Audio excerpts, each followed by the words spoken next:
Hi hello welcome to our channel. నేను మీ సిరి. ఈరోజు మనం చెప్పుకోబోయే కథ రాక్షసుడు పార్ట్ 29. కథలకు వెళ్ళే ముందు లైక్ చేయడం మర్చిపోకండి ఫ్రెండ్స్. తను ఎప్పుడొచ్చాడో నాకు దగ్గరగా వచ్చాడు. వెంటనే నా రెక్క పట్టుకుని దగ్గరికి లాక్కున్నాడు ఆదిల్. నువ్వు చూసావా, నేను తనని వాడుకోవడం నువ్వు చూసావా అని గట్టిగా అడిగాడు. అతడంత గట్టిగా కోపంగా అడుగుతుంటే నా వెన్నులో వణుకు పుట్టింది. ఆ తేనెకళ్ళు భయం గొలిపేలా ఉన్నాయి. బిక్కుబిక్కుమంటూ అతడి కౌగిలిలో ఇరుక్కుపోయి అచ్చం సింహం ముందు ఇరుక్కున్న జింక పిల్లలా ఉన్నాను నేను. చెప్పు, ప్రజ్ఞని వాడుకోవడం నువ్వు చూసావా అని నా భుజం పట్టి గట్టిగా ఊపేస్తూ అడిగాడు ఆదిల్. ఉలిక్కిపడి చూశాను నేను అతని వైపు. అసలు ఏం చేయాలి నిన్ను? నీ నోటికి అడ్డు అదుపు లేకుండా పోతోంది. నోటికి ఎంత మాట వస్తే అంత వాగుతావా? ఎవరి మీద ప్రామిస్ చేయాలో చెప్పు. నీ మీద ప్రామిస్ చేయనా? వద్దు వద్దు, నేను నిన్ను చంపేస్తానన్నట్టు ఫీల్ అయిపోతా. ఈ ప్రపంచంలో నాకందరికంటే ఇష్టమైన మా అమ్మీ మీద ప్రమాణం చేయనా? ప్రజ్ఞకి నాకు మధ్య ఫిజికల్ రిలేషన్ లేదు అని గట్టిగా అరిచాడు ఆదిల్. అతని మాటలకు ఆశ్చర్యంగా చూస్తున్న నేను నన్ను విసుగ్గా వదిలేయడంతో వెళ్ళి సోఫాలో కూలబడ్డాను. నిన్ను పెళ్లి చేసుకోవడం నేను చేసిన పెద్ద తప్పు. కొద్ది రోజుల తర్వాత నిన్ను నేనే పంపించేస్తాను. అప్పటి వరకు నీకు నాకు సంబంధం లేదు. దయచేసి నీ నోటిని అదుపులో పెట్టుకో అని 2 చేతులు శబ్దం వచ్చేలా దండం పెట్టాడు. ఆదిల్ ఇంత బరస్ట్ అవుతాడని నేనసలు ఊహించనేలేదు. వాళ్ళ అమ్మగారంటే అతనికి ఎంత ఇష్టమో నాకు తెలుసు. ఆమె కోసం అతడి కంటిలో తేలియాడిన కన్నీళ్లు నాకు తెలుసు. వాళ్ళ అమ్మగారి మీద ఒట్టేసి అతనైతే అబద్ధం చెప్పడం. మరి మన ప్రజ్ఞ అలా మాట్లాడిందేంటి? అందుకే కదా నేనలా అడిగాను. వాళ్ళు మాట్లాడుకుంటుంటేనే కదా నేను విన్నాను. నిజంగా ఆది చెడ్డవాడు కదా? మరి నా ఇష్టంతో పని లేకుండా నన్నెందుకు పెళ్లి చేసుకున్నాడు? నాతో ఏదో చెప్పాలని ప్రయత్నిస్తున్నాడు. ఏంటది? నేను అతన్ని ఆ విషయం అడుగుదామని తల తిప్పి చూసేసరికి అతను లేడు. బయటికి వెళ్ళిపోయినట్టు ఊగుతున్న తలిపే చెప్తోంది. అతనికి ముందు సారీ చెప్పాలి. చాలా చెత్తగా మాట్లాడేశాను. అయినా ఇందులో నా తప్పేముంది? అతడు మొదటి నుంచి నాతో ప్రవర్తించిన తీరు, నేను ఇలా కాకుండా ఇంకెలా ఉంటాను? అతను ఇష్టం లేకుండా పెళ్లి చేసుకున్నాడు. అంతకంటే పెద్ద తప్పేముంటుంది? ఒక అమ్మాయికి పెళ్లి మీద ఆశలుంటాయా ఉండవా? ఎంతగా నేను నా పక్షం వహించినా సాటిస్ఫై అవ్వలేకపోయాను. నేను చేసింది పొరపాట అని ఏదో మూల ఎవరో చెబుతున్నట్టు పదే పదే నాకు అనిపిస్తోంది. ఆదిల్తో మాట్లాడితే సరిపోతుంది కదా. అతని పర్సనల్ విషయాల గురించి మాట్లాడాను. ముందు సారీ చెప్పలేమో. తల పట్టుకొని అక్కడే ఉండిపోయాను. కాసేపటికనగా అరగంట తర్వాత డ్రైవర్ వచ్చి ఇంటికి తీసుకువెళ్తానని నాతో చెప్పాడు. అలాగే అన్నట్టు తల ఊపి బయటకొచ్చాను నేను. ఆదిల్ ఎక్కడున్నాడు అని డ్రైవర్ని అడగ్గా తెలియదని చెప్పేశాడు. ఎక్కడుంటాడు అతను? ముందు సారీ చెప్తే కానీ నాకు మనశ్శాంతి ఉండదు అని అనుకుని వెంటనే ఆదిల్కి కాల్ చేశాను. లిఫ్ట్ చేయలేదు. ఎంతైనా పొగరు కదా ఈ తేనెకల్ల పిల్లవాడికి. విసుగ్గా బయటకు వస్తుంటే కార్తీక్ వస్తూ కనిపించాడు. చూడనట్టే వెళ్ళిపోతుంటే సాక్షి అని పిలిచాడు. నేను పలకలేదు. సాక్షి అని పిలుస్తూ కాస్త వేగంగా నా దగ్గరికొచ్చాడు. ప్రజ్ఞ ఏడుస్తూ వెళ్ళిపోయింది. ఏమైంది అని అడిగాడు. చురుగ్గా చూశాను నేను. అడుగుతుంటే అలా చూస్తావేంటి అన్నాడు అదోలా ముఖం పెట్టి. నీకేం చెప్పాను కార్తీక్? నీకు నాకు ఫ్రెండ్షిప్ కట్టాననగా మాట్లాడుకో. నాతో ఇంకోసారి మాట్లాడావంటే బిల్డింగ్ మీద నుంచి తోసేస్తా. నేను ఉరిమి చూస్తూ చెప్తుంటే కార్తీక్ అవాక్కై నోరు తెరిచేశాడు. నేను పట్టించుకోకుండా వచ్చేశాను. తను గ్రౌండ్ ఫ్లోర్కి వచ్చి డ్రాప్ చేయనా అన్నాడు. నేను కోపంలో తిట్టేశాను. కార్తీక్, నువ్వు ఫీల్ అవుతావు, మర్యాదగా దూరంగా ఉండు అని అడుగుతుండగా సాక్షి మనం ఫ్రెండ్స్ అంటూ వెళ్ళిపోతున్న నా చేతిని పట్టుకొని కార్తీక్ ఏదో చెప్పబోతుంటే వదులు కార్తీక్ అని నేను అరిచాను. సాక్షి, ఇదివరకులా ఎందుకు ఉండకూడదు అని కార్తీక్ మాట్లాడుతుండగా కార్ హార్న్ వినిపించగానే తల తిప్పి చూశాను నేను. ఆదిలున్నాడు నన్నే చూస్తూ. అతని చూపులు ఎటున్నాయో అర్థమయ్యి గబుక్కున కార్తీక్ చేతిని విసిరి కొట్టాను నేను. కార్తీక్ నా దగ్గర నుంచి ఆదిల్ దగ్గరికి వెళ్ళి ఏదో మాట్లాడాడు. ప్రజ్ఞ గురించని నాకు అర్థమైంది. వాళ్ళ మాటలు వినిపించలేదు నాకు. ఆ తర్వాత నన్ను కనీసం చూడకుండా కార్తీక్ వెళ్ళిపోయాడు. నాకు మండింది. ఛ, ఈ కార్తీక్కి ఫ్రెండ్షిప్ వాల్యూ తెలీదు అనుకున్నాను. తప్ప అక్కడ ఆదిల్ స్నేహం కోసం ఏమైనా చేయగలనే విషయాన్ని నేను మరచిపోయాను. నేను ఆలోచిస్తుండగానే మరోసారి హార్న్ వినిపించింది. అదిరిపడి కార్ దగ్గరికి వెళ్ళాను. కార్ డోర్ తీసి అతని పక్కన ఎక్కాను. ఆదిల్ నా వైపు చూడలేదసలు. కారు ముందుకు ఉరికింది. అతని ముఖం వైపు చూశాను. కదిపితే రక్తం బయటకొస్తుందేమో అనేలా ఉంది. తెరవబోయిన నోరు మూసి దూరంగా జరిగి 2 చేతులు ఒడిలో పెట్టేసుకున్నాను. నాకు టెన్షన్ వచ్చినప్పుడు అలాగే ముడుచుకుపోతాను నేను. ఇంటికి వెళ్ళేలోపు అతను మాట్లాడాలని నోరు తెరవబోయి అతని కోపం గుర్తొచ్చి జడుచుకుని మాట్లాడలేకపోయాను. ఇంటికి వెళ్ళాక మాట్లాడాలి అని ఫిక్స్ అయిపోయాను. ఇంటి ముందు కారు ఆగింది. దిగాను. తను దిగలేదు, నన్ను చూడలేదు. వెళ్ళిపోయేలా ఉన్నాడు. ఇప్పుడు నోరు విప్పకపోతే ఈ గిల్టీ ఫీలింగ్ నన్ను వదలదు. నన్నొక్కదాన్ని వదిలేసి వెళ్ళను అన్నావుగా అని మెల్లిగా బాణం వదిలాను నేను. నేరుగా గుచ్చుకుందనుకుంటా అతనికి. కార్ పార్క్ చేసి ఇంట్లోకి వచ్చాడు నా వెనుకే. వంట ఆవిడ వచ్చింది.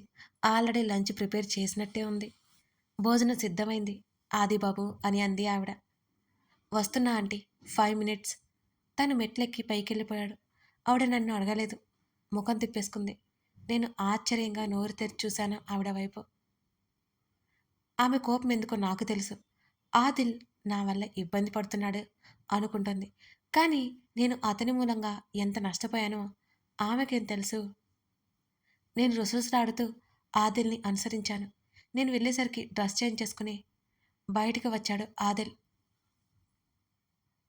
నన్ను పట్టించుకోలేదు. నేను బ్యాగు పక్కన పడేసి హ్యాండ్ వాష్ చేసుకుని అక్కడే బెడ్ మీద చతికిల పడ్డాను. నాకు భోజనానికి వెళ్ళబుద్ధి కాలేదు. కాసేపు నా ఫోన్ మోగింది. అది ఆదిల్ నుంచి. లిఫ్ట్ చేశాను. బొట్టిపట్టి చెప్పాలా, మెక్కవా అని విసుక్కున్నాడు. అతను అలా అనగానే నాకు ఏడుపు వచ్చింది.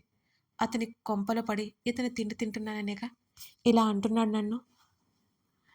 అది సరైన రీజన్ కాకపోయినా నాకెందుకో బాగా ఏడుపు వచ్చింది. నాకు ఆకలి లేదు అని చెప్పాను నేను. అప్పటికే అతన్ని ఏదో అనేసా అని అపరాధ భావంలో మునిగి తేలుతున్న నేను అతని విసుగు చూసి తట్టుకోలేకపోయాను. అతనేం మాట్లాడలేదు. కాల్ కట్ చేశాడు. అలాగే మోకాళ్ళలో తలదూర్చి ఏడుస్తూ కూర్చున్నాను. ఎందుకు ఏడుస్తున్నానో కూడా నాకు అర్థం కాలేదు. మరో అరగంట తర్వాత ఆదిల్ గదిలోకి వచ్చాడు. అప్పటికే ఏడ్చి అనవసరంగా ఏడుస్తున్నానని రియలైజ్ కూడా అయిపోయా. అతని కోసం నేనెందుకు ఏడవాలి? అస్సలు ఏడవను. సాక్షి తన పిలుపు చాలా నిర్లిప్తంగా ఉంది. అయినా నేను పలకలేదు. మరోసారి పిలిచాడు. తల ఎత్తి చూశాను నేను. భోజనం చేయవా అని అడిగాడు. లేదు, నాకు ఆకలి లేదు అస్పష్టంగా చెప్పి ఏటో చూస్తున్నాను. మర్యాదగా తినడానికి రా, లేకపోతే ఎత్తుకెళ్ళిపోతా. నా సంగతి నీకు తెలుసు కదా. ఇలా చెప్పేసి తినడానికి తీసుకెళ్ళిపోతాడు అని నేనిప్పుడు అనుకున్నాను. సరే, ఆకలి వేసినప్పుడు తిను. నాకు వర్క్ ఉంది. నేను కింద రూమ్లో ఉంటాను. ఎక్కడికి వెళ్ళట్లేదు అని చెప్పేసి ఫైల్ తీసుకుని ల్యాప్టాప్ ఒకటి పట్టుకుని వెళ్ళిపోయాడు. అతను అలా నన్ను పట్టించుకోవడంతో నాకు బాగా ఏడుపొచ్చింది. ఏమాత్రం నచ్చలేదు. చిరాగ్గా అనిపించింది. చూస్తుండగానే ఆ గది దాటి అతను బయటికెళ్ళిపోయాడు. ఒక్కసారిగా నేను ఒంటరిదాన్ని అయిపోయిన ఫీలింగ్ కలిగింది నాకు. ఇంతకుముందు తిడుతూనో, భయపెడుతూనో, బెదిరిస్తూనో నా చుట్టుపక్కలే ఉండేవాడు అతను. ఇదంతా కేవలం నా మాటల వల్లనేనా? అలాగే ఆలోచిస్తూ పడుకున్నాను ఖాళీ కడుపుతో. ఆకలి వేస్తున్నా తినడానికి వెళ్ళలేదు నేను. ఆదిల్ కథనం. ఈరోజు సాక్షి బిహేవియర్ ఏమాత్రం నచ్చలేదు నాకు. ఒక రిలేషన్లో కావాల్సింది నమ్మకం. కావాల్సిందనే కంటే ముఖ్యమైనదనొచ్చేమో. ఆ నమ్మకం లేకపోతే రిలేషన్ వీక్ అయిపోతుంది. మొదటి నుంచి సాక్షికి నాకు మధ్య లోపించింది అదే, ఆ నమ్మకమే. వర్క్ చేయబుద్ధి కాలేదు నాకు. కానీ పర్సనల్ విషయాలు ఇలా బిజినెస్ విషయాలు కలిపి చూడను నేను. ఇదివరకు చూడలేదు కూడా. నా వర్క్ ఫినిష్ అయ్యేసరికి సాయంత్రం అయింది. సాక్షి కోపంతో ఇంకా తినకుండా అలాగే ఉండిపోయిందని తెలుసు. కానీ నేను ఫోర్స్ చేయలేను. తను కోరుకుంటున్న ఫ్రీడమ్ తనకిచ్చేశాను. వర్క్ ఫినిష్ చేసి అలా కుర్చీలో వెనక్కి వాలాను.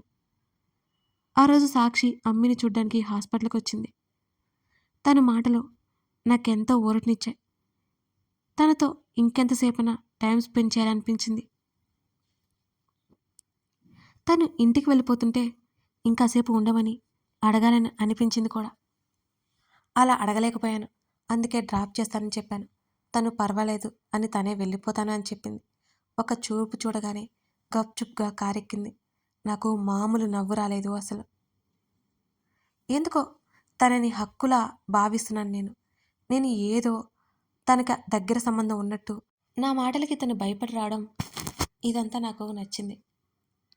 మధ్య మధ్యలో నా వైపు భయంగా చూడడం, ఏదో ఆలోచించుకోవడం, మనసులో ఏదేదో అనుకోవడం ఇవన్నీ భలేగా అనిపించాయి నాకు. ఎవరిలోనూ నేను ఇలా చూడలేదసలు. సాక్షి వాళ్ళ ఇంటి దగ్గర కార్ ఆపమండంతో క్షణకాలం నాకు మతిపోయినట్టు అనిపించింది నాకు ఆ రోజు. ఆ ఇల్లు తనదేనా అని పదే పదే అడగ్గా అవును అని చెప్పింది. అమ్మి చెప్పిన ఇల్లు, ఆ ఇల్లు ఒకటే. అంటే అమ్మి చెప్పిన సోనా, సాక్షి ఒకరేనా? ఆ ఆలోచనకి ఏదో ఫీలింగ్ చుట్టేసింది నన్ను. మరోసారి నేను తనని కనుక్కోగా సోనా, సాక్షి ఇద్దరూ ఒకరే అని నాకు అర్థమైంది. ఎంత సంతోషం వేసిందో నేను చెప్పలేను. తను లోపలికి వెళ్ళిపోయింది. ఎందుకో నా వైపు అయోమయంగాను, అనుమానంగాను చూసి చూసి వెళ్ళిపోయింది. నేను నవ్వుకున్నాను. ఈ సాక్షికి ఊహలెక్కువని నాకు ఎప్పుడో అర్థమైపోయింది. తను ఏదో ఊహించుకొని భయపడుతుంది, దిగులు పడుతుంది. అంతలోనే సంతోషపడుతుంది కూడా. అక్కడి నుంచి ఇంటికి వచ్చేశాను. ఏదో తెలియని సంతోషం నాలో. ఆ ఉత్సాహం అందుకేనా? ఫ్రెష్ అయ్యి అమ్మిని చూశాను. డాడీ, నేను అక్కడే కాసేపు ఉండి ఇంటికి వెళ్ళిపోయాం. నేను డాడీతో పాటు వెళ్ళకుండా వచ్చేశాను. అమ్మి గదిలోకి వెళ్ళాను. అమ్మి దాచుకున్న ఫోటోలు, వస్తువులు గురించి ఆ రోజు నాకు చెప్పింది. ఆ బాక్సులు తీసుకొని బెడ్ మీద కూర్చొని ఒక్కొక్కటిగా చూడసాగాను. అమ్మితో పాటు సాక్షి అమ్మగారున్నారు. వాళ్ళిద్దరివి బోల్డు ఫోటోలున్నాయి. అవి వాళ్ళ పెళ్ళి కూడా జరక్క ముందువని నాకు అర్థమైంది. సాక్షి చిన్నప్పుడు ఫోటో, తనతో పాటు ఇప్పుడు ఫోటో చూసి నా సంతోషానికి అవధులు లేకుండా పోయాయి. ట్రెడిషనల్ డ్రెస్‌లో ముద్దుగా ఉంది. తన ఫోటో మీద వేలితో తడిమాను. సాక్షి, సోనా వేరు వేరు వ్యక్తులు కాదు అనడానికి సందేహమే లేదు. అవన్నీ జాగ్రత్తగా పక్కన పెట్టేశాను. ఆ తర్వాత రోజు ఆఫీస్‌లో తన కోసం తెగ ఎదురు చూశాను నేను. నా బ్యాడ్ లక్ నా చుట్టూనే తిరుగుతుంది అనుకుంటా. ప్రజ్ఞ అప్పుడే ఆఫీస్‌కొచ్చింది. నేను ఫోన్ మాట్లాడుతుండగానే వెనక నుంచి హత్తుకుంది. ఫస్ట్ కోపమొచ్చింది. కాల్ మాట్లాడి కట్ చేసి తనని దూరం జరిపి తన వైపు చూశాను నేను. ప్రజ్ఞ ముఖంలో నన్ను కలిసినందుకు సంతోషం కనబడుతోంది నాకు. తను మాట్లాడుతుండగానే సాక్షి వస్తుందని నేనసలు ఊహించనే లేదు ఆ రోజు. అప్పటికే తనొచ్చింది కూడా నేను గమనించలేదు. మమ్మల్ని అలా చూసి గబుక్కున వెళ్ళిపోతుంటే పిలిచాను. ప్రజ్ఞ మీద విసుగుతో, సాక్షి వెళ్ళిపోతుందని తన మీద కోపంతో అరిచాను. తనలా ముఖం చిన్నబుచ్చుకొని తలదించుకోగానే జాలేసింది నాకు. ప్రజ్ఞను పంపించేయాలి అనుకున్నాను. ప్రజ్ఞ వల్ల వచ్చే అసహనం అణుచుకోవడానికి ఎంత ప్రయత్నం చేస్తున్నానో నాకు మాత్రమే తెలుసు. ఆలస్యమైందని నేను అరుస్తుంటే సాక్షి ఎంతగా బాధపడిందో నా కళ్ళారా చూశాను. తనకి తెలియదు కదా, అప్పటికే తన కోసం 1000 కన్నులతో నేను చూస్తున్నాను అని. ప్రజ్ఞ అడిగింది సాక్షి గురించి. మొదటి రోజు సాక్షిని చూసింది కదా, అందుకే అనుమానం వచ్చినట్టుంది. నా పర్సనల్ సెక్రటరీ అని చెప్పడానికి ఎంత తల్లడిల్లిపోయానో నాకు మాత్రమే తెలుసు. సాక్షి సారీ చెప్పి క్యాబిన్‌లోకి వెళ్ళిపోయింది. ప్రజ్ఞ ఇంకేవో అడుగుతున్నా నేను సమాధానం ఇవ్వలేదు. నేను నా క్యాబిన్‌లోకి వెళ్ళిపోయాను. ఆ రోజు షెడ్యూల్ ఏంటో చెప్పడానికి సాక్షి నా క్యాబిన్‌లోకొస్తుంది. తన కోసమే నేను చూస్తున్నాను. తను వస్తుందని నాకు తెలుసు. నా ఆశ ఫలించినట్టుగా కాసేపటికి క్యాబిన్‌లోకొచ్చింది. ఏడ్చినట్టు ఆమె ముఖం కందిపోయింది. నా మనసు చివుక్కుమంది తననలా చూడగానే. తను నా దగ్గరకొచ్చి షెడ్యూల్ ఏంటో చెబుతోంది. మాట్లాడుతోంది. ఇద్దరం మీటింగ్‌కి వెళ్ళాల్సి వచ్చింది. ఆ రోజు తను కోపం చూపిస్తుంటే నాకు చాలా నచ్చింది. తిట్టాను కదా! నాతో రావడానికి ఇష్టపడలేదు. తప్పక వచ్చేసింది. కారులో కూర్చోడానికి ఎంత ఆలోచించిందో నాకు గుర్తుంది. తనని నాతో పాటు క్యాబిన్‌లోకి తీసుకెళ్ళాలి అనుకుంటే అక్కడే హాల్లోనే ఉంది. నా ఫ్రెండ్స్ అలియాస్ క్లయింట్స్ ఫారెన్ నుంచి వచ్చారు. నాకు కాబోయే వైఫ్ అని సాక్షిని పరిచయం చేశాను. ఆ విషయం తనకి తెలియదు కదా! మాతో పాటు భోజనానికి ఆమె వణికిపోయింది. ఫిష్ కర్రీ తెచ్చింది. అదేమో నాకు పడదు. వాళ్ళేమో తినకపోతే మరింత ఆట పట్టించేస్తున్నారు. సాక్షి తెచ్చింది కాబట్టి తిన్నాను. దాని పరిణామం ఎలా ఉంటుందో నాకు తెలుసు. నేను దాన్ని తినడం, అక్కడ ఫారినర్స్ కూడా పొగడడం పిచ్చి ఆశ్చర్యంలోకి వెళ్ళిపోయినట్టు మా వైపు వింతగా చూస్తుంది సాక్షి. వాళ్ళు వెళ్ళిపోయిన తర్వాత కూడా తనతో టైం స్పెండ్ చేయాలనిపించింది. చాలా ఆలస్యం చేశాను నేను అక్కడే. అక్కడి నుంచి ఎప్పుడెప్పుడు బయటపడతానా అని కూర్చుంది సాక్షి. అక్కడి నుంచి బయటపడేసరికి మధ్యాహ్నం 3 గంటలు దాటిపోయింది. కారులో వస్తుండగా ఇంటికి వెళ్ళిపోతావా అని నేను అనగానే ఆ మాటకి సాక్షి ముఖం ఒక్కసారి వెలిగిపోయింది. వెళ్ళిపోనా సార్, నా శాలరీ కట్ చేయరుగా అంటున్న నా మాటకి ఎంత నవ్వొచ్చిందో నాకే తెలియదు. పాగల్లాడికి అనేశాను. అసలేమీ అనుకోలేదు. ఇంటికి వెళ్ళే ఉత్సాహంలో ఉంది మరి. అటునుంచి హాస్పిటల్కి వెళ్ళి ఆ తర్వాత ఇంటికి వెళ్ళాలి అనుకున్నాం. కథ కొనసాగుతోంది. ఆదిల్ కథనం అడిగారు కదా, మీకోసం వచ్చేసింది. చూసి లైక్ చేసి కామెంట్ చేయడం మర్చిపోకండి friends. Thank you for watching this video. మరో ఎపిసోడ్తో కలుద్దాం.